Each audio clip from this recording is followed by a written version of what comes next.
Buenos dias und herzlich willkommen bei Gate 7, deinem Podcast über Fernweh und Fotografie. In dieser Show geht es um Menschen, für die Reisen mehr ist als Spaß und Erholung. Freue dich auf praktische Tipps und Tricks, wie du tief in fremde Kulturen eintauchst und lerne, deine Abenteuer in bewegenden Bildern festzuhalten, egal mit welcher Kamera. Bist du bereit? Dann los, lass uns abheben mit deinem Gastgeber, Kai Beermann.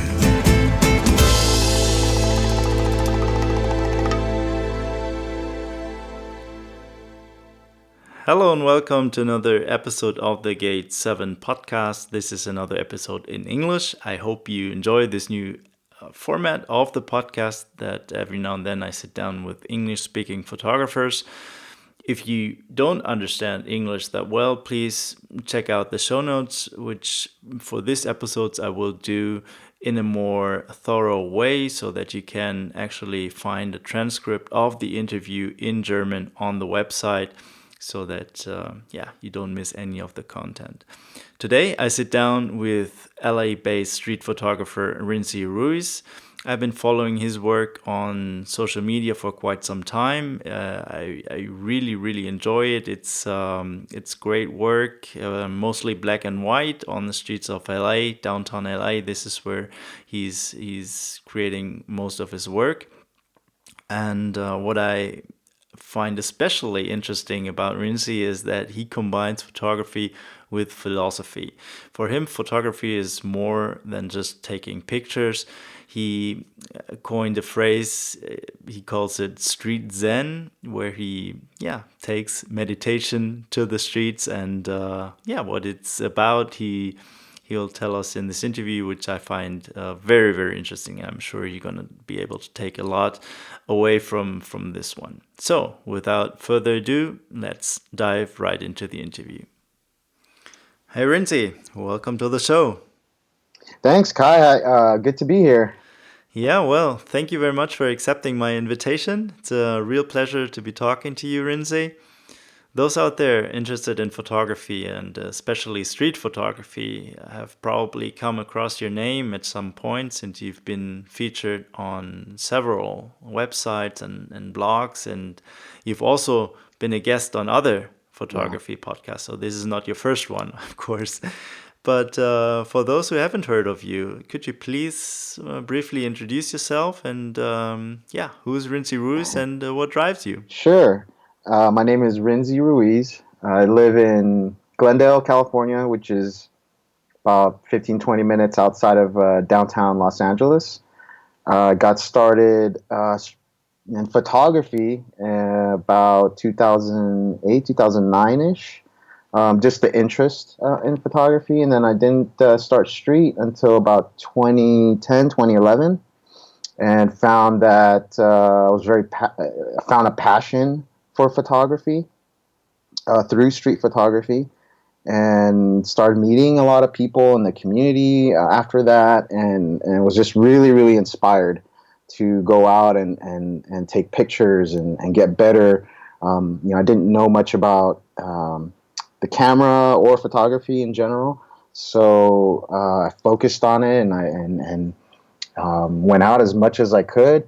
And that also branched out onto, other types of photography. As soon as I started to get good, as far as like being able to take a few good pictures, started doing other things, and trying to take portraits. And around the same time, somebody asked me to help out with a wedding, and I found it a lot of fun. And I took skills that I had learned from street photography into the wedding photography, into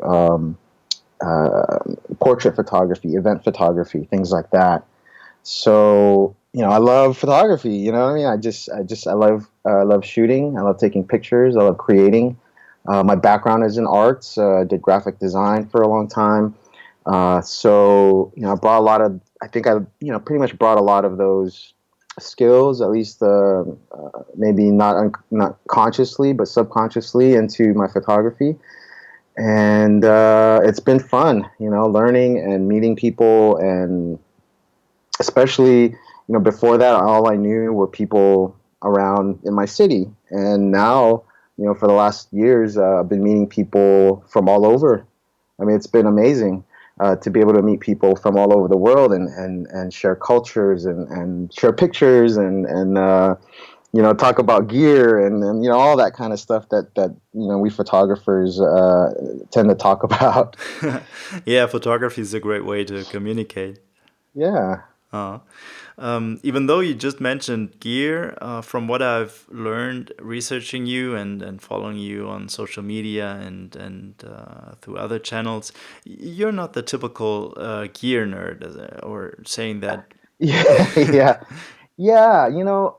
It's I I I also do research gear and I want to try new things, like a new lens, or for example. But um, I'm not so obsessed about it. You know what I mean? Once I find something that works for me, and it produces the type of photos and point of view and aspect and basically, the end product. I'm happy with what I have. I don't necessarily need to get the latest and greatest. Although, for the last few years, I'm an ex-photographer, so I'm associated with the Fujifilm brand, and I get to test out new things, and I love their brand. I love their cameras, the lenses.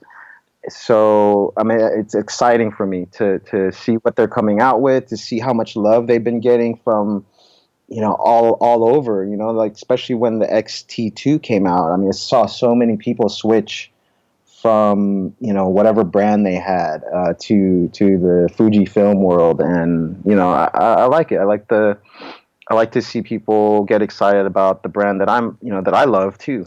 Yeah, yeah. So I also shoot Fuji, and it's a great brand. In the end, we all need a camera. exactly. So there's no way Yeah. around that if we want to take pictures. And so it's fun to try out new gear and see what's new in Yeah. technology. But what I'd like to focus on today is the creative process, if you don't mind. Yeah. So I find that very interesting, the creative vision of the photographer behind the lens and what it all Sure. implies. And I know you have a lot to say about this subject. Your work reflects a lot of different things, a lot of thought, and I always look forward to Oh, thank you, man. what you put out there. Yeah. Well, to begin with, you've already touched a little bit on your beginnings in photography. I'd like to go back to that. Can you recall a moment when you first realized that you could actually build a career around photography, that was something more than just taking a few snapshots on your travels? Sure. So, how did that happen? Yeah, I mean, it all started with that. So it was just at the time when I was still learning, had just bought a bunch of gear, um, and I was shooting. And again, like my friend asked if I wanted to help out with the wedding as a second shooter. And the way it sort of happened was I went and thinking he was gonna say, okay, here's what you do, to do this and okay, now do that. And he didn't do any of that. We walked in, and this was the bride, mind you. Like, this is an important day of her life, and I had never shot a wedding before. And so we walked in, and he was like, okay, go.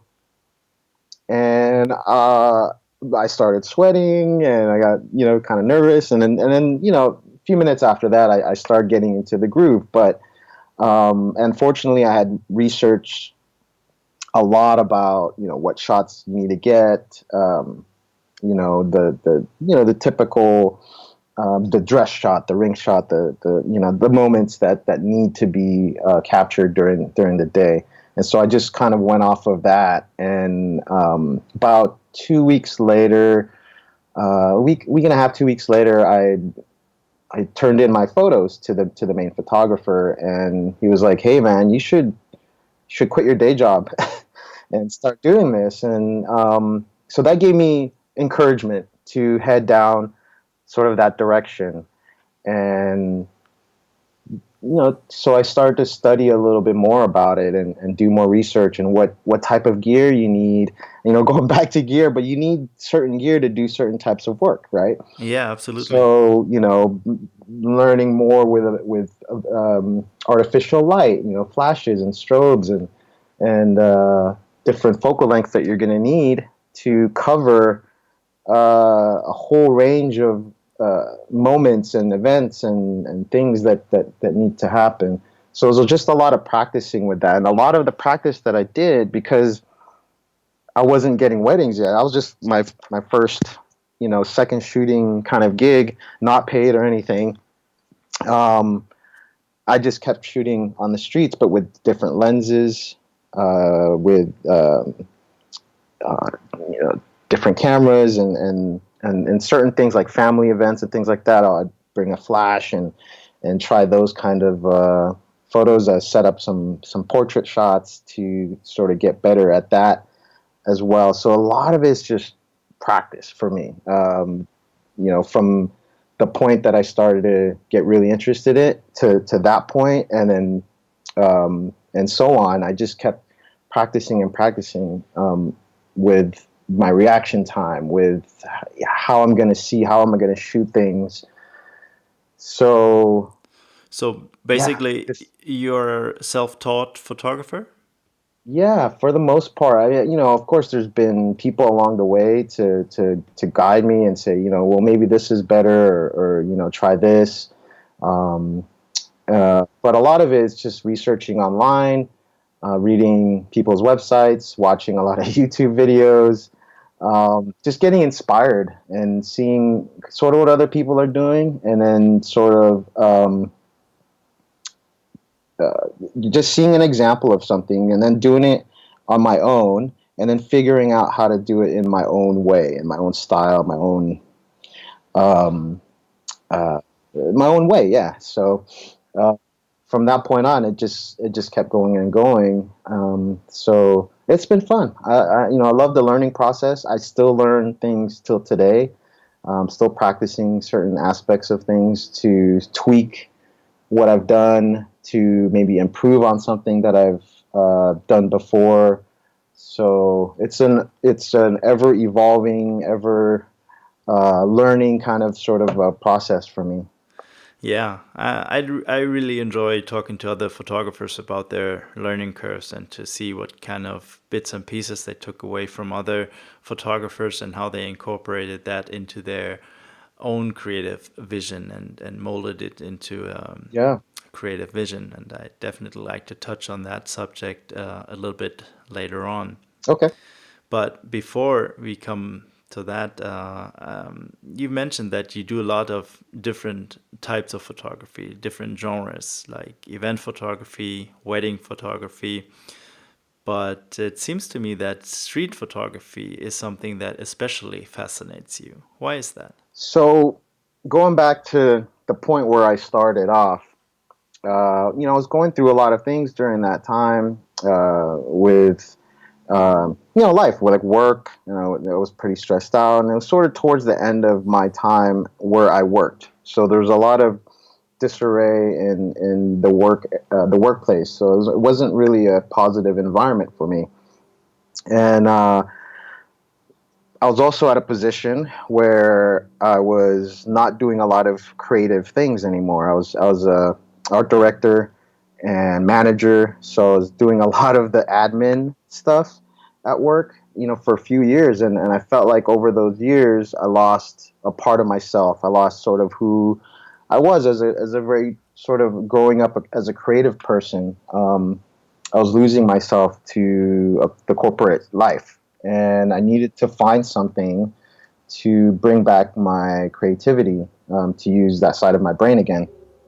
So, I thought about, well, maybe should I draw again, and do things like that. And I was like, well, what, that keeps me sort of alone and in the house, and I was like, I want to do something different.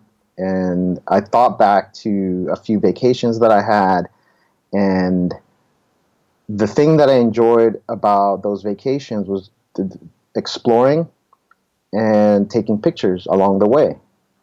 And I really thought about that. I was like, why was that enjoyable? And I was like, well, it's taking pictures and finding things, and because I was always looking at things and sort of taking snapshots in my head, but more in sense of like, oh, maybe I could draw that, or maybe I can, recreate that somehow in another way. And I was like, well, why don't I just take pictures? And then so I was like, okay, well, what do I have to know about cameras now? And so I went into that whole thing and started learning with just the point and shoot that I had, what aperture was and what shutter speed and ISO and the whole mechanics of it. And from there, I was like, okay, well, this point and shoot is limiting me now, so I need to graduate from that and move on to a DSLR. And so I bought my first DSLR and expanded sort of the way that I could learn about photography. But so it got me when I found street photography. So like throughout my research with photography and looking at gear and technical aspects of photography, I found street photography. And I was like, wow, okay, that totally merges what I thought of when I first started in this thing, which was my vacations and how I loved exploring and taking pictures. But yet I could do this without traveling, to a far distant land somewhere, you know what I mean?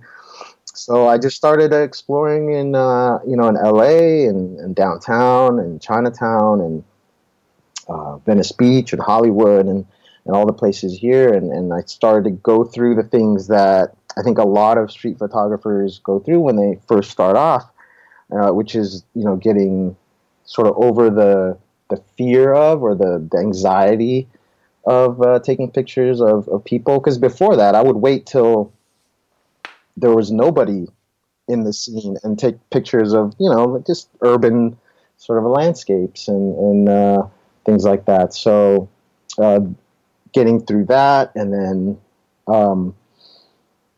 through the practice, I also figured out, because I was starting to get my creativity back, that it started to help me with my emotional state, my mental state of mind. I started to become happier, and I started to, because of the part of it where I was trying to get over the anxiety and the fear, I started to meditate. Okay. I used to meditate for other reasons, but I was like, well, why don't I just take that aspect and bring it into while I'm walking around and taking pictures, so that I can get into the mental state that I want to be and not be walking around with anxiety, because that's not fun. No. Right? It's not fun. It's not fun to walk around, afraid or just worrying about things. And so I really wanted to resolve that issue. And so I just started walking around and practicing my breathing, excuse me, and practicing being conscious of the state of mind and the emotional state that I was in as I was walking around.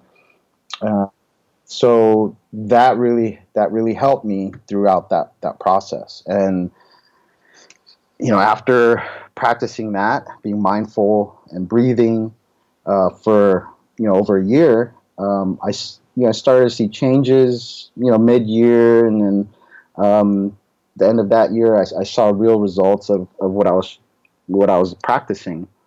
So I kept going on with that, and after a while, it became second nature, right? You practice something enough, it becomes sort of part of yourself. So I found that it did. My breathing, the making sure that I'm in a state of mind that allows me to be creative as I'm walking around, which meant being positive, right?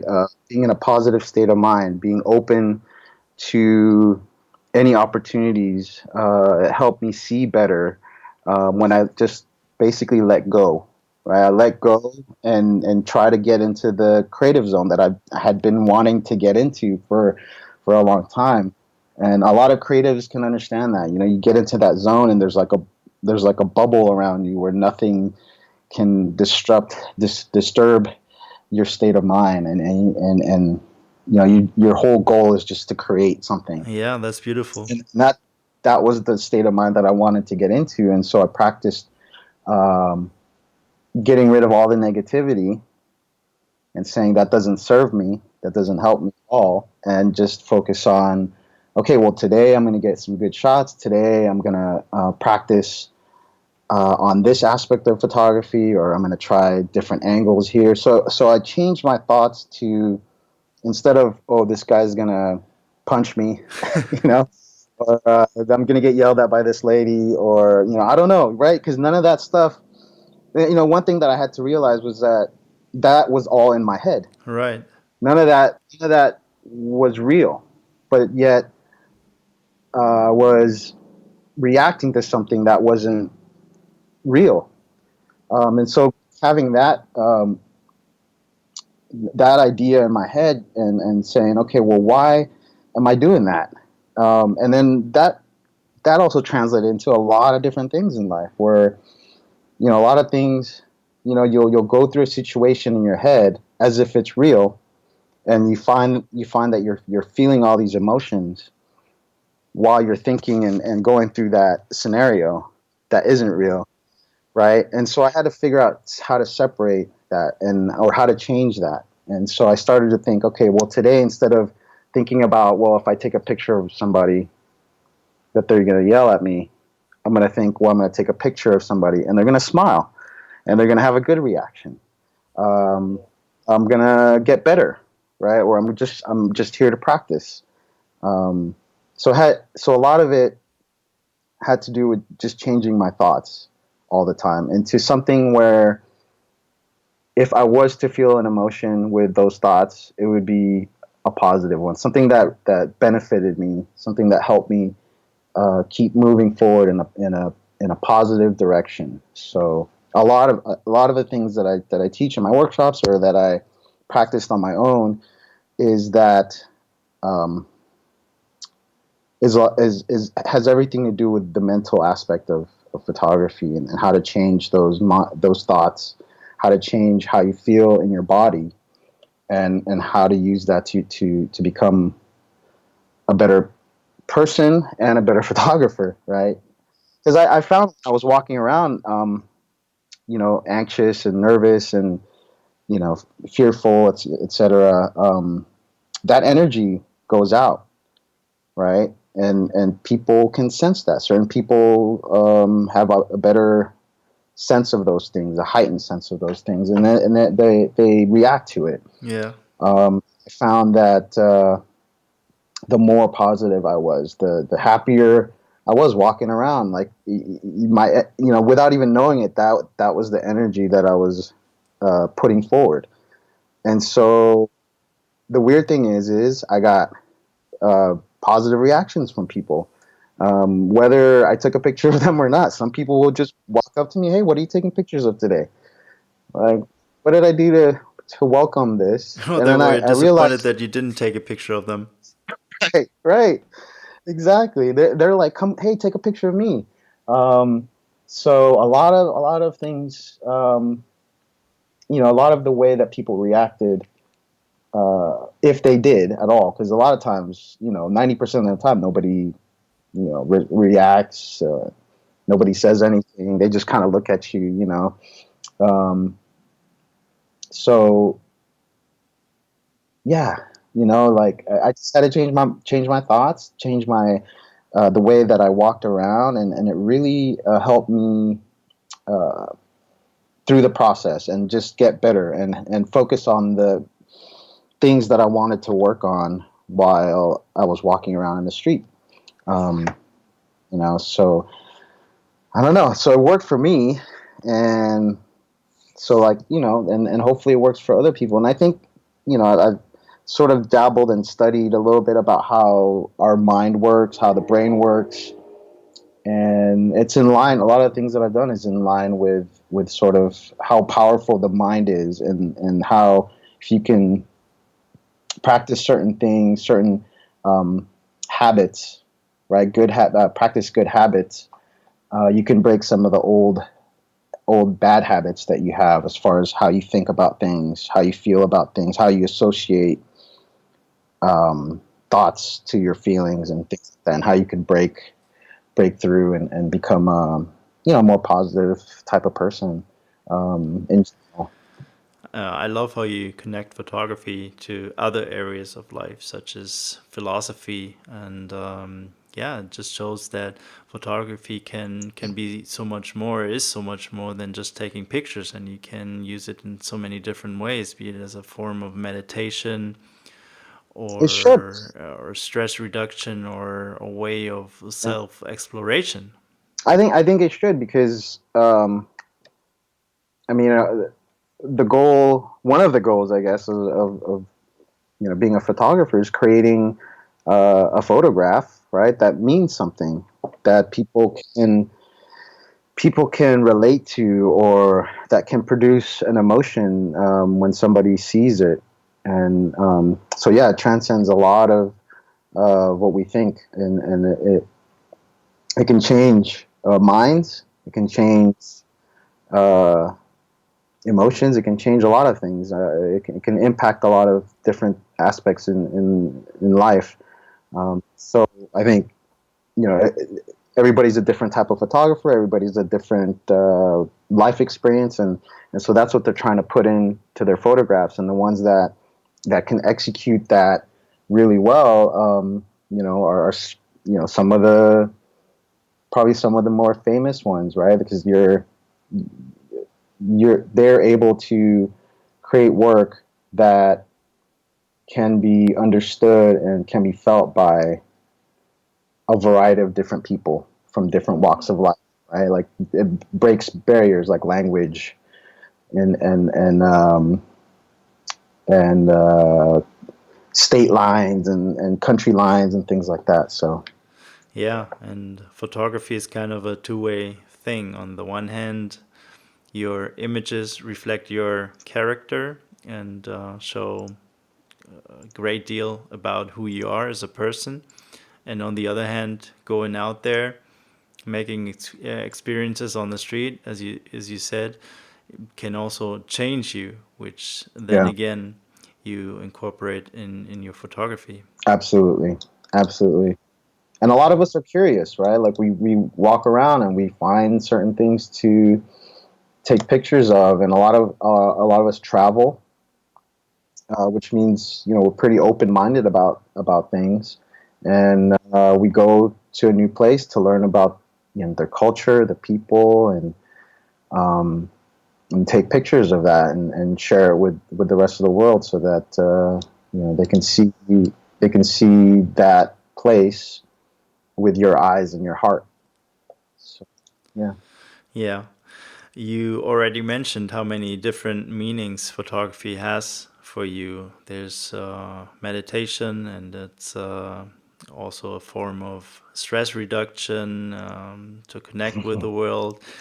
And on your website, you have a section, it's called Street Zen. It's a phrase, or, yeah, just something that you framed, which really caught my attention.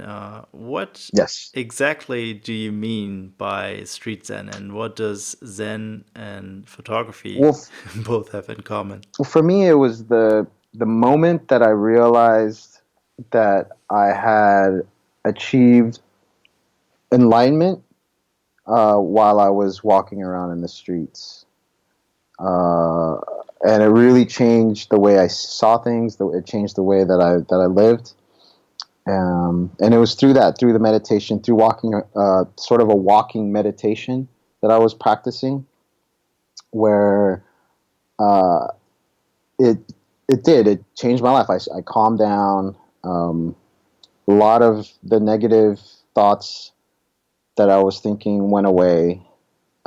Definitely made me a happier person in general. Um, and it was through that. It was through the walking meditation. And so when I was coming up with sort of a blog to show my work and to sort of give the idea of what I had achieved or what I had gained through street photography, um, I was just like street zen. That first thing that came to my mind because of what I had experienced um, during that process. Okay, well, let's see then what Street Zen looks like. You were so kind to send me 4 of your images beforehand. I have them now here in front of me on my computer. And yeah, well, everybody listening to this and Yeah. not having the chance to go into your browser and open the website, yeah, we try to talk about the pictures in a way that yeah, you can imagine, really imagine what's to be seen there. And I think it's a good way to discuss your style and go a little bit deeper with some concrete examples to talk about.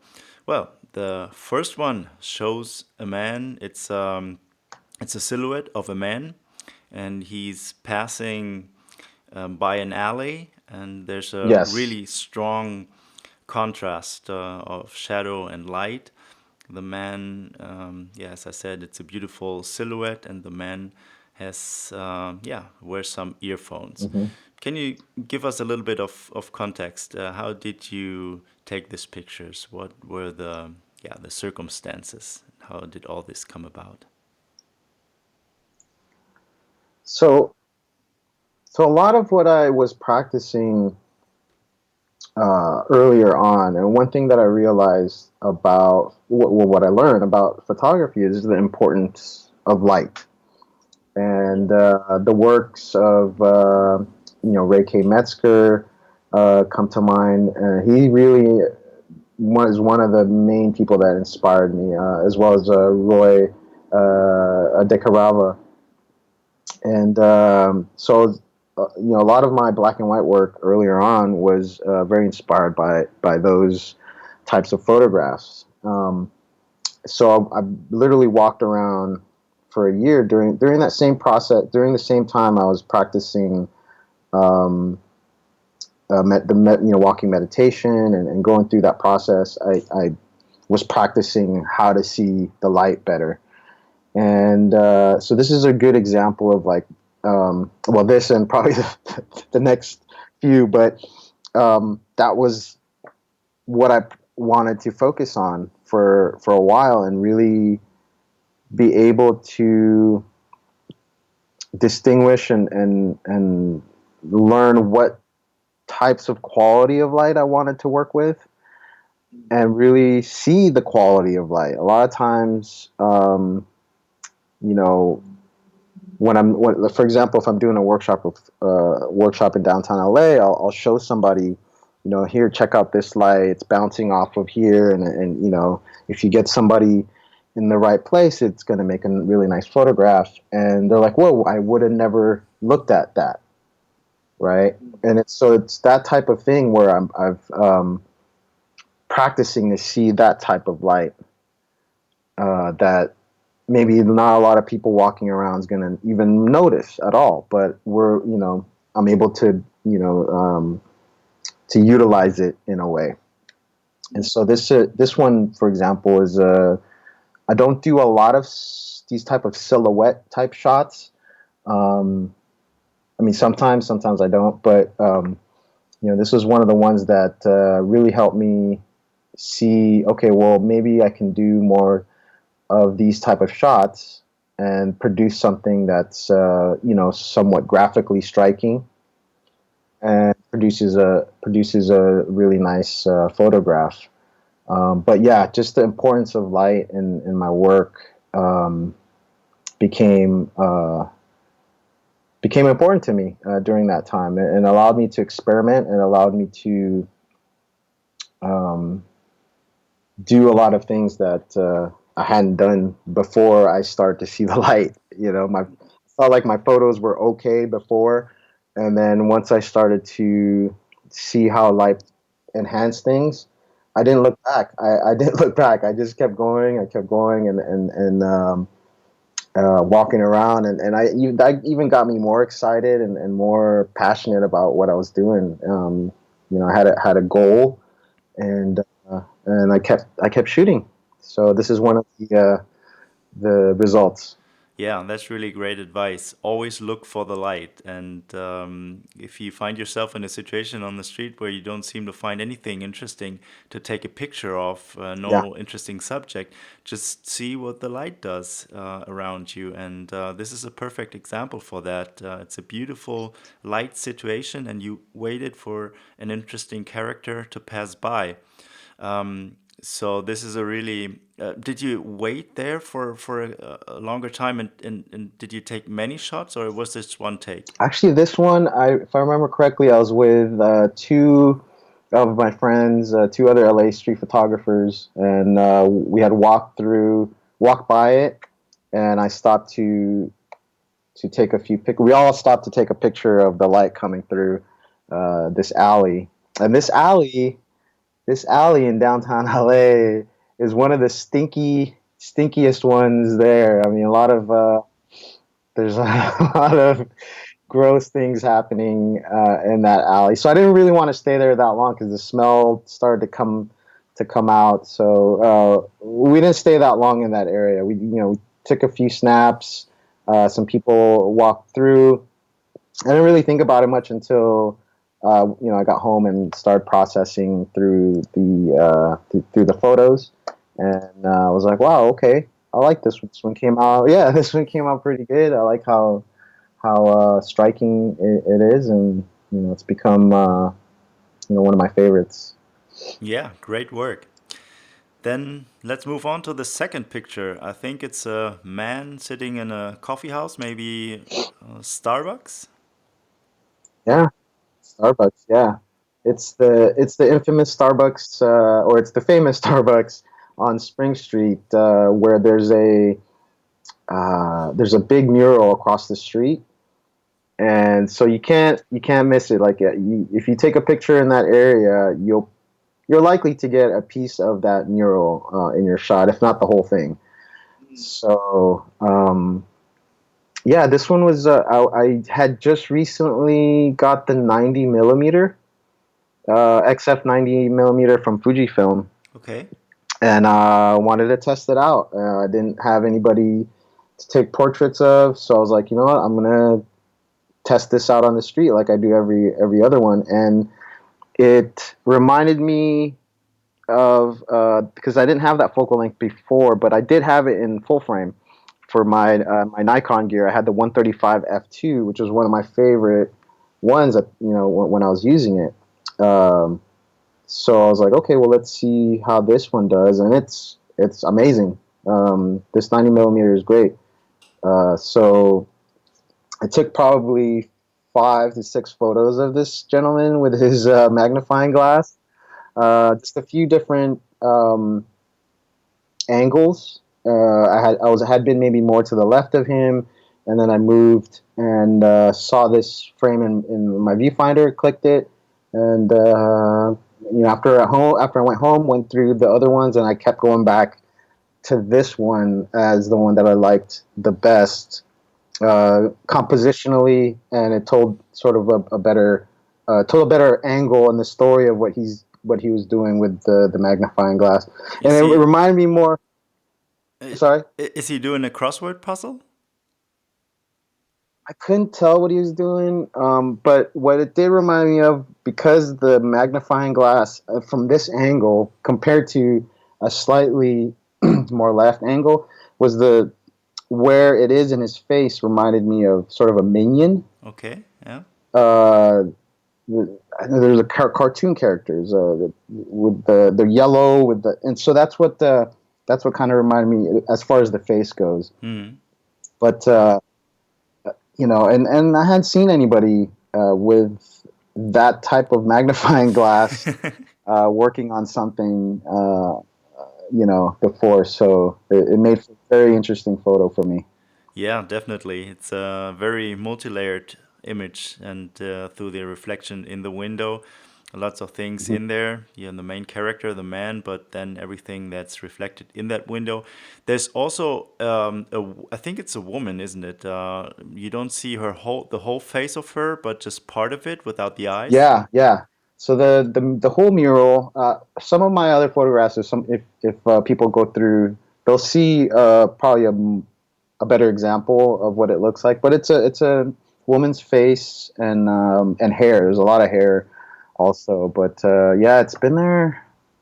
Gosh, since I probably started doing street, was when the guy started to paint it, and I think I still have a few photos of him painting it during that time. So yeah, but yeah, it's really interesting. You have the man looking through his magnifying glass. He's looking down at something. You can't really tell what it is. It's could be a newspaper, mhm, or yeah, as we mentioned, maybe he's doing yeah, a crossword puzzle. And then you have this woman. Even though you don't see her eyes, it's clear that she's looking towards you. So there's a really beautiful juxtaposition of yeah, directions there where the characters of this image yeah. are looking. Love it. Thank you. Well, then the next one, let's move on. It's a portrait of a street musician. Yes, and I just threw this in to show example of some of the type of street portraiture that I do.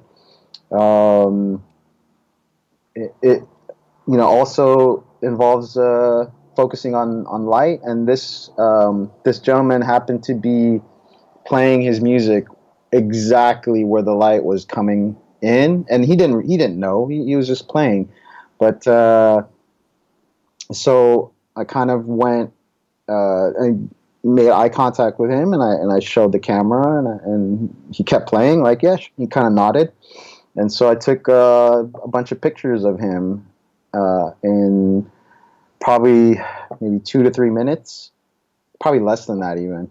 Um, and this is one of the ones that I liked. I mean, there were other ones that I really liked because the light on him was amazing. Couldn't, yeah, it was awesome. So, and the fact that it fell right on his fingers just really, yeah, it really did it for me. The other angles are more maybe a little further back, and some, sort of a version of this sort of framing. Yeah. But this one worked out for me the best. And on my website, there's an area of it called um, in the personal area called Captured Souls. Mm-hmm. And I don't think I've added this one there, but you can get a sense of the type. I don't do a whole lot of street portraiture in the sense of stopping somebody and talking to them and taking photos. But when it happens, it happens sort of organically for me. So there has to be sort of an attraction, right? Like I'm compelled to take a picture of them, and so I'll either approach them, start a conversation. Uh, some of these they've actually approached me, and we're talking, and as we're talking, I'll just lift my camera up and start taking pictures. Um, but yeah, like when I do street portraiture, it's usually just in a very organic way. I don't just walk around and go, "Hey, can I take your picture? Hey, can I take a picture?" kind of thing.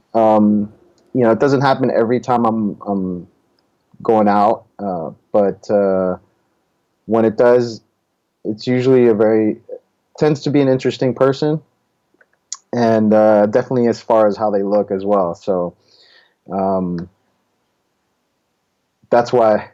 That's why I like taking street portraits once in a while. Yeah. Because usually I'm kind of in the zone. I'm kind of just taking pictures, and then somebody will come up, or I'll notice somebody who's standing, in a position where the light's really hitting them really well. They're a character within themselves, and I'm just like, okay, I have to take this picture. So I'll either just kind of motion, hey, here's a camera, I'm going to take a picture, and they either nod yes or agree, or and sometimes I'll show them the photo, and one time somebody said, hey, that's probably the best photo anyone's ever taken of me. And so that gave me thoughts of like, you know what, there's a lot of people walking around who, you know, don't have a lot of pictures taken of them, right? Or they have such a low self-esteem that they don't like having pictures taken of them. So there's a lot of different reasons out there, and this kind of tied in with a lot of the things I was observing about human nature, right? Like you walk around enough, you start to notice things about different people, and then also a generalization of most people, right? Most people don't want confrontation. So if you're taking pictures of them, they're not gonna they're not gonna yell at you right away. It's usually a certain type that will, right? And it's because maybe they're not on medication or they're already aggressive to begin with, and those are the people that are gonna react in a negative way. But most people don't want confrontation. They you know, they'll maybe ask politely like, hey, you know, did you take my picture, or you know, whatnot, especially if it's more in a candid situation. Uh, but for the most part, that again, with the attitude that I came with, the energy that I'm walking around with, um, you know, people are nicer about it. You know, they're like, yeah, sure, you know, you can take my picture, and I'll show it to them. And what I'm starting to do is make prints of a few of them, because I see these guys that I take pictures of every once in a while when I'm out. So I'll see them again, and I'll say, hey, you know, I'll say hi, and sometimes they'll remember me, sometimes they won't. But I do want to have a set of prints on me now that I'll walk around with, So you, that I want to be able to, yeah, be able to hand it to them and say, hey, look, you know, thanks for, you know, sharing yourself with me, and here I wanna share the results of that with you. So that's a great way. Yeah. hopefully that, yeah, hopefully I can make that happen. Get good enough prints, and run into them again. You know, Yeah. hopefully, because some of the ones in the account, they're, you know, they're years back, and I don't know if I'll ever run into them again. Some of them were very just such a random, you know, encounter. There was one guy. He he stopped me. He saw the camera on my around my neck, and he's like, "Hey, dude, you're taking pictures." And I'm like, "Yeah, I'm about to head on to the subway." And he was like, "Oh, you know, that's cool, man. Like, I'm having a he's having one of those days." So he was a rapper, actor, kind of type of guy, and he was in a creative rut. So he had a creative block, and so he was walking around. So we started talking about that, and we had a conversation about how, you know, sort of how I kind of handle that, and what I do when I don't feel like I'm that creative, or if I have a block, what do I do? And you know, throughout that, he was like, "Just take pictures of me, man. Like, I want to get some pictures." So we had, you know, about 2 minutes. Took a few pictures of him. Said, you know, thanks, and I was on my way. And I, you know, came home again and looked at all the stuff, and there was a few really powerful ones that I liked. So, um, you know, I think it's part of the street photography process to go out. Like, you're out there, so Sure. Yeah. people are gonna notice you're taking pictures sometimes, and they're curious. And it also depends on the type of energy you put out. You know, certain people will be attracted to you, and certain people won't, and you'll be attracted to certain people, and some others you won't want to take pictures of. Yeah, exactly. Um, And if you walk so around with an open mind, lots of beautiful things can happen to you, as you described this encounter with a gentleman. I mean, yeah, just a random episode, but it's you never know what becomes of it. It's whether it's just a conversation, or if you actually end up taking some beautiful pictures that you like afterwards. It doesn't really matter that much. It's also a lot. Street photography is a lot about interactions, and also about overcoming maybe some of your fears. I, for example, I'm a very introverted person, and being out there with the camera, approaching people has helped me a great deal yeah, to overcome I mean, some of my fears. part of it is just, I mean, I think the difference. is you have to really be genuinely interested in these people. Yeah, that's it. I think that that's one of it. If it really, what one of the things that it comes down to is how you feel about people in general, Yeah, right? so true. So if you go out and and you'll see it in the results of your photos. I think how you feel about people in general. Um, I don't know what yet.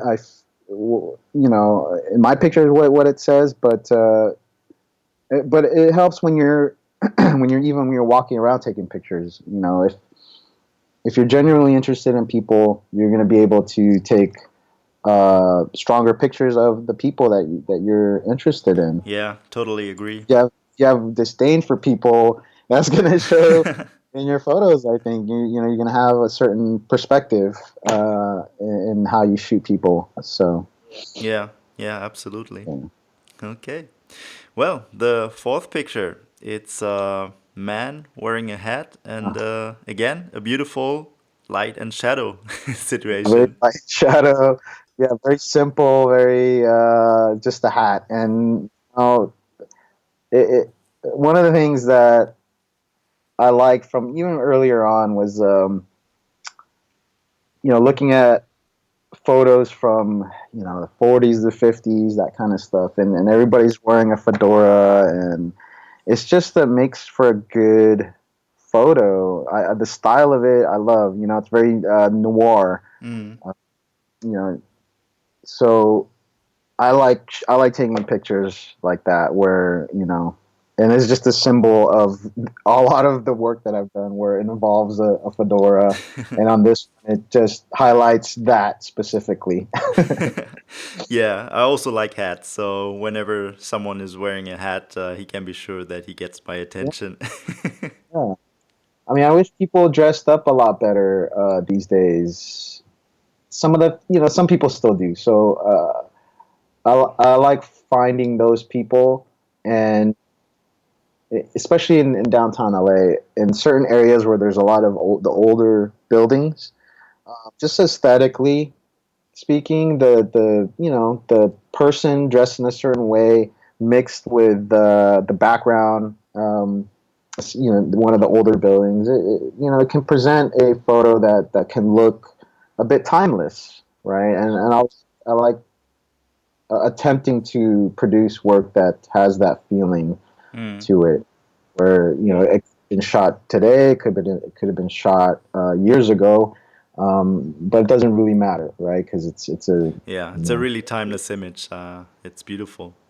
I also like what you said about yeah, the way people dress today. That you wished that there be more variety and yeah, things like hats and fedoras and other things that make for a beautiful picture.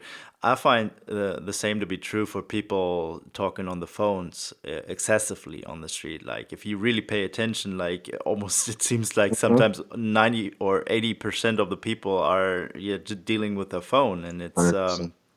Yeah. really, yeah. Well, yeah, it makes for a challenge, right? For all of us walking around in the streets taking pictures to find people who are still doing something, Yeah, exactly. right? That aren't just on their phone. Like we're our eyes can basically cancel all of those people out and just focus on people who are still active in life Yeah, in talking to each general. other. So talking to each other. Yeah, well, modern Yeah, times. yeah. I know. I mean, it's from buildings to people to cars. I have a thing with had a hate thing with cars when I started out. Just not. I didn't like them in my shots because it tended to be really distracting, and I don't like how cars looked. Um, Especially a lot more modern, very sleek, very futuristic type cars that we have these days. And I like I used to own a '64 Ford Falcon, so I mean I like the classic look of those that the '60s cars. And to them that was futuristic, right? But then when we're here now in the future, and none of our cars like that, right? It was a certain, it was a certain design, a certain aesthetic that they liked in the '60s. But I love how those cars look visually, aesthetically. Yeah. Okay. So finding those cars and trying to put them in shots is interesting, and even to the point where I hated cars so much, but I didn't want to hate cars, so I did a project focusing on cars, just Okay. so just so I can say, I don't hate cars. It's just how I'm gonna frame things, right? So that there's not any cars, or maybe a part of a car, or uh, I just want to get over that mentality of hate and Okay. wanted to make it more, positive thing. So Yeah. Oh. yeah. Okay. Well, it's very interesting to look at your pictures and talk about your style. I think, yeah, we've learned a lot about your approach to photography. Learned that light and shadow is very important to you. Is there anything else that, yeah, that comes to mind that's very important for your way of shooting? For example, yeah, the relationship between black and white and color. What does color mean to you? Well, so I originally started off focusing on black and white, and obviously it was the inspiration part of it was older masters of street photography.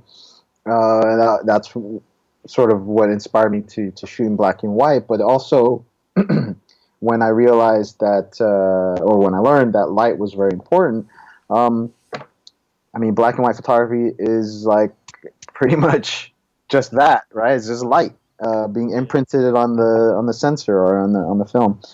So it really helped me to see the light better. Mm.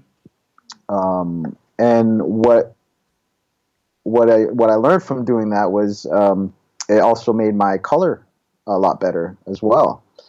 So and it really was just starting off in black and white. Was a lot of my work was black and white, and somebody said, well, you should just stick to black and white for a long time, or just be a black and white street photographer, et cetera, et cetera. I was like, but why restrict myself? Like, there was a certain point where it was a little happier, and I was like, maybe I should start doing some color photos as well. And so for me, what it really comes down to is um, if it really works in color, like there's a certain color on the scene that's what the photo is about. Then why would I convert it to black and white? So if it really works in color, then I'm going to process it in color and explain it that way and show it that way. Yeah. And if it makes more sense to me to show it in black and white because it produces that emotion or the mood, or tell the story of whatever's happening, or the emotion of whatever's happening, it portrays that better, it outlines it better, then I'm going to do it in black and white. Yeah. So So basically, it always depends on the subject, and you don't have a preference of black and white over color. right. Yeah. Yeah, it just depends on the photo. Now, I mean, granted, probably a majority of my work has been black and white, and I still love it. I think it's still, for me, when I look at one that is successful as far as the execution of it, and it makes me feel something. There's no better feeling than that. Is to see something and go, okay, yeah, I totally feel that. And again, the whole timeless feeling of it, I think, is one reason why I gravitate towards that. There's also an artistry that you can do with black and white that isn't as complicated for me as doing color.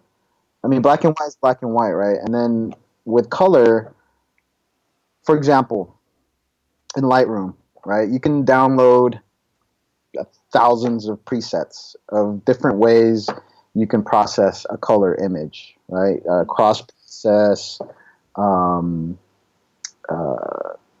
all kinds of shadings and different types of color processing that you can do on a color photo, and you can do 1,000 different ones, and then try to pick one that you like, Yeah. right? Especially if you're like at the time I was starting off, I was playing with that. I was playing with color photographs, trying different, bleach process. Should I do it this way? Do I like it this way? And uh, there's just too many choices for me. It's like walking into a restaurant and their menu is like 20 pages long, and you're like, well, what do I choose? There's too much to choose Yeah, it from, gets and I just confusing. want one good thing to eat. And so for me in the beginning, it was like Black and White was like that restaurant where they only had like 4 things on their menu, right?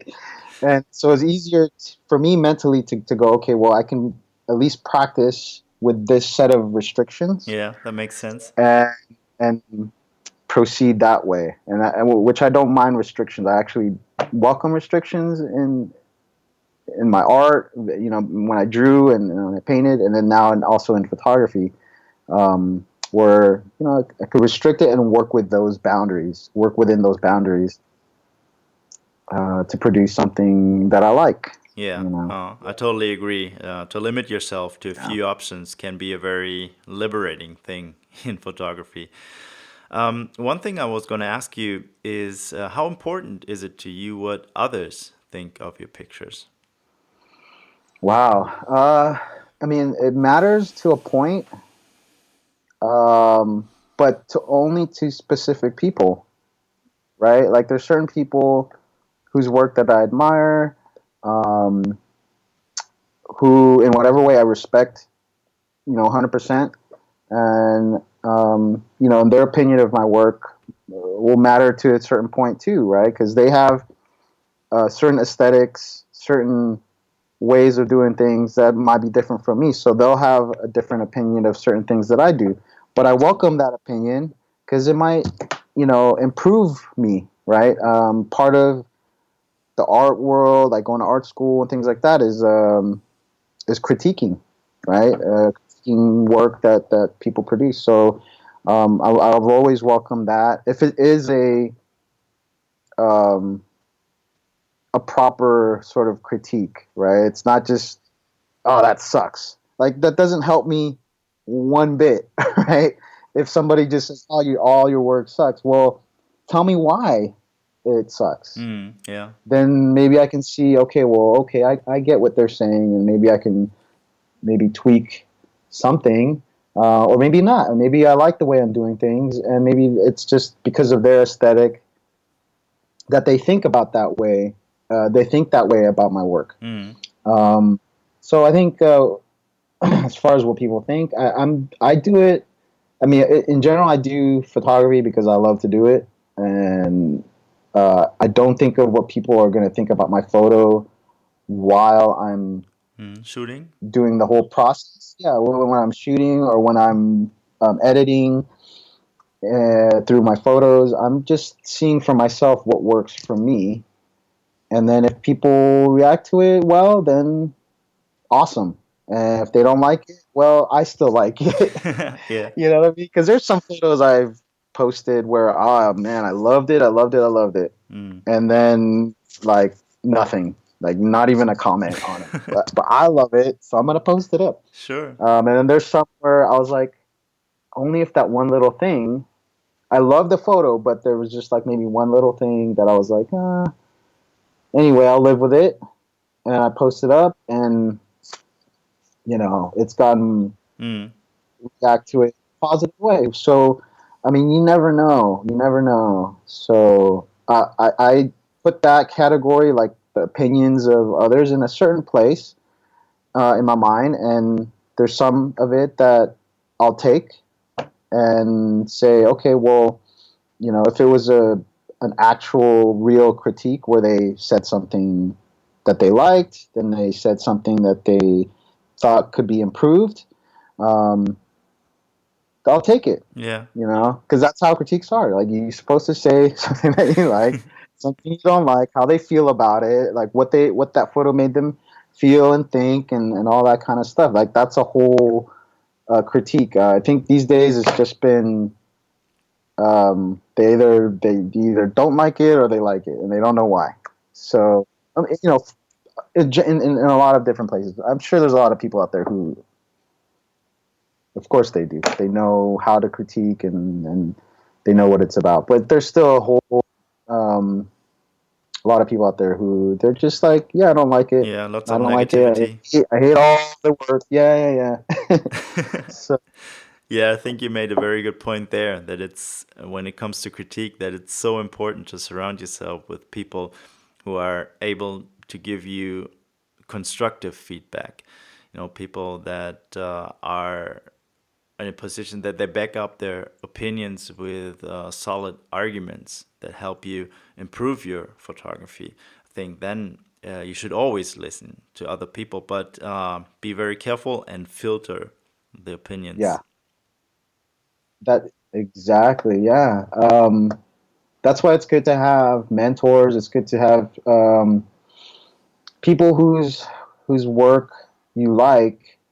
Um, both so people whose work you like both are very different work to yours and similar work to yours, and get a whole range of opinions. But at the end of the day, it comes down to you and what you produce, and if you're happy with it, you're happy with it. I think with social media and all, with how many likes people want to get, it changed things a bit over the years, but I think there's still a lot of people who understand what it's like, who understand the process, they understand photography and the arts and you know uh, how to get critiques and how to give critiques. Yeah. Oh, Yeah. yeah. So true. Well, in that line, as photographers, we should always be open to learn new things, and there's definitely so much out there to be learned, or that can help us to improve our own creative vision and to help us create better and stronger images. Is there anything that you've picked up lately? Could be from a friend or from studying the work of a famous photographer that you've, yeah, somehow incorporated into your own creative process? Wow. It's probably been less about street photography, but more in terms of a portraiture, with just using different types of softboxes. So, um, not necessarily. Yeah, I don't, and I can't remember the name. It's just I've been researching a lot of different things. So there's a lot of different people that I've been sort of taking little bits and pieces of knowledge from, but it's really just down to using different modifiers for lighting and how that can enhance certain photograph and what to use it for, when to use it, and if you're going to be in a studio, which ones, and if you're going to be traveling and having to do things on location a lot, what types of gear to bring. So it's been really helpful going through a lot of different blogs and things like that to see what people are using, and then seeing what I can afford, and then going out and seeing if I can accomplish certain things with something that I can buy and practice with, you know. Yeah, okay, I see. So, but yeah, I mean a lot of the things again on the streets help with the stuff that I do. It's just being able to pay attention to light, and then now going, how do I do that now with artificial light, right? Because a lot of the things that we're doing with artificial light can be done in real life with the sun. Um, but it's just that the sun will change over time, right? Sun sets, sun rises, it moves.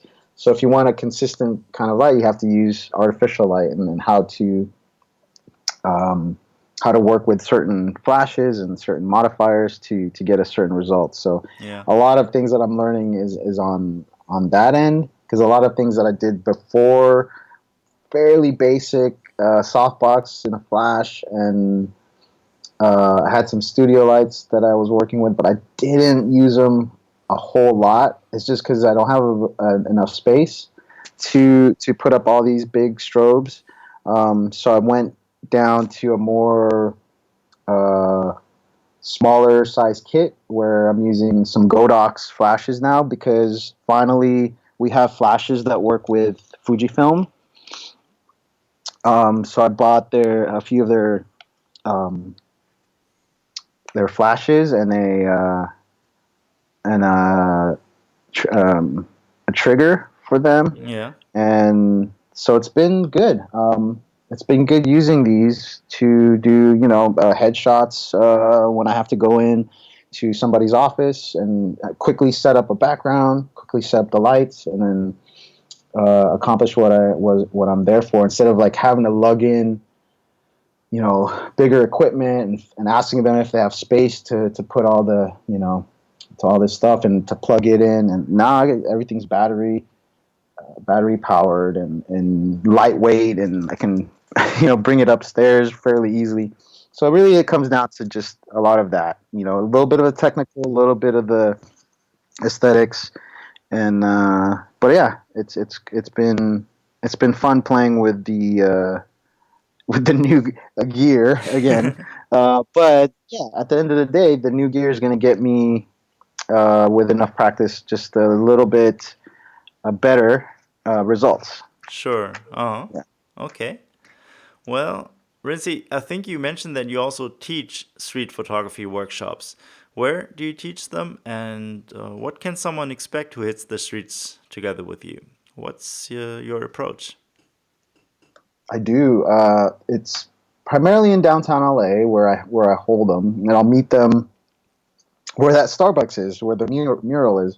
So we'll start off there, and well, actually, we start off in the emails. So if somebody contacts me for a workshop, and I primarily do one-on-one workshops, I feel for myself and for the attendee that they just get a lot more out of it. I always felt like, and sort of what I've gotten, as far as responses from group workshops that people have taken from, a lot of people that are doing workshops these days, that either they were, you know, they sort of didn't get the attention they felt like they wanted. They didn't learn what they went there for.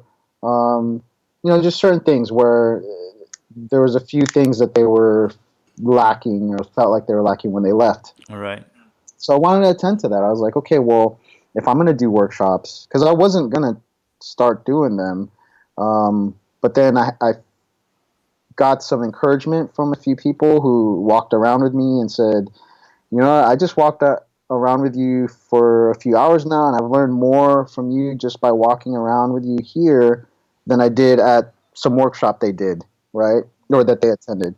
And so I said, okay, if I am going to do that, then it has to be in that sort of frame of mind, and where I specifically ask somebody what they want to learn, what they want to get out of the workshop, and then I can plan the day for that, to attend to those things that they want to learn. So if they want to get over the fear of shooting people, then we'll sit down, we'll talk about the mentality of that, and then we'll walk around, and so it's more of a hands-on, and they can get the idea of like, yeah, no one's going to scream at you. Like 99.9% of people aren't going to, do anything negative to you, but also you have to come with that that attitude of like positivity as well. So trying to get them in that mindset. Or if they want to focus on the light, then we'll walk around and I'll point out certain things and work with them with seeing the light, and then also doing the settings on their camera. Because a lot of times people say, "Oh, I've been taking pictures for however long," right? And then I'll say, "Okay, well, can you change your camera to this metering?" And I'll be like, "What's metering?" And so it tells me a lot about their knowledge of the tool that they're using. So we'll go through that, and I'll say, okay, well, this is what this is, and this is how you can change that, and what that does to this, and and so on and so forth. So I just go through the things that help them become better at what they're doing, um, or overcome certain things, or just whatever their goals are with photography, right? Seeing it different ways, and so we'll walk around. We'll sit and talk, and then we'll go over the topics, just the ideas and the mentality of the whole thing, and then we'll walk around and address those things. So that if somebody wants to take more portraits, well, what's the mentality with that? How do you approach people? Um, and in that case, um, it's weird too because I don't do a lot of walking up to people myself. So for that, it's interesting because that's the only times I end up approaching people is just to show somebody this is kind of how you have to do it, Yeah. and it's not just walking up to them. Hey, can I take your picture? No, like that's the probably the third or fourth thing that I say. Like you got to break the ice first, right? I mean, that's like with everything else. Like say hi, my name is, or hi, and just start with that first. You know what I mean? Don't start with, hey, can I take your picture? Um, so I mean that's one thing.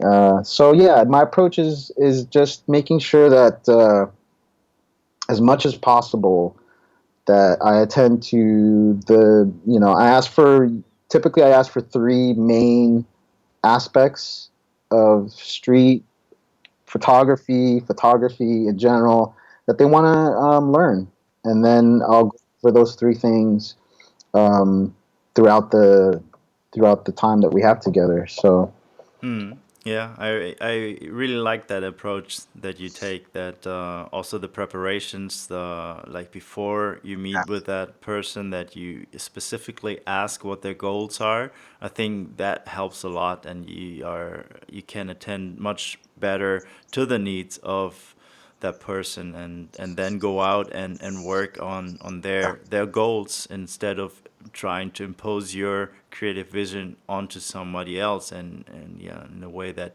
you say, okay, look, this is how I do it, yeah, maybe you should also do it that way, because I think that's not yeah, a healthy approach to teaching photography. You should always try to foster and to yeah, improve the creative vision of the yeah. other I mean, person. because I could understand that if somebody's taking a workshop, right?